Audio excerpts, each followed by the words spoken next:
దేశంలో పలు రాష్ట్రాల్లో ఈ ఉదయం పెట్రోల్ బంకుల వద్ద కిలోమీటర్ల కొద్దీ క్యూలు కనిపించాయి. పెట్రోల్, డీజిల్ కోసం వాహనదారులు ఒక్కసారిగా పోటెత్తడంతో చాలా చోట్ల ఉద్రిక్త వాతావరణం నెలకొంది. పెట్రోల్ బంకులన్నీ ఇసుకేస్తే రాళ్లంతగా జనంతో నిండిపోయాయి.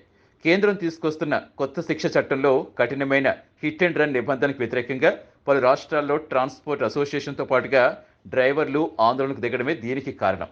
ట్యాంకులు ఫుల్ చేయించుకునేందుకు వాహనదారులు బారులు తీరారు. బ్రిటిష్ కాలం నాటి పాత శిక్ష చట్టం స్థానంలో ప్రభుత్వం తీసుకొచ్చిన కొత్త చట్టంలో ప్రమాదం చేసి పారిపోయిన ఘటనకు సంబంధించిన సమాచారంపై ఫిర్యాదు చేయకుండా 10 ఏళ్ల వరకు జైలు శిక్ష విధిస్తారు. దీనిపై డ్రైవర్లు, ట్రాన్స్పోర్ట్ అసోసియేషన్లు ఆందోళనకు దిగడంతో వాహనాలు నిలిచిపోయాయి. భారీ వాహనాలు, ట్రక్కులు, ట్యాంకర్లు ఎక్కడికక్కడే నిలిచిపోయాయి. దీంతో ప్రజలు సొంత వాహనాలు బయటకు తీసి ట్యాంకులు నింపుకుంటున్నారు.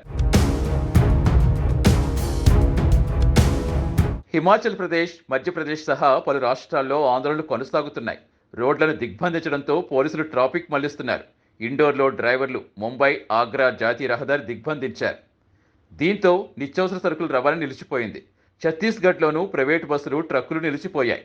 కొత్త చట్టంలో ప్రతిపాదిత సెక్షన్ ఉపసంహరించుకోవాలని డిమాండ్ చేస్తూ డ్రైవర్లంతా ఆందోళనకు దిగారు.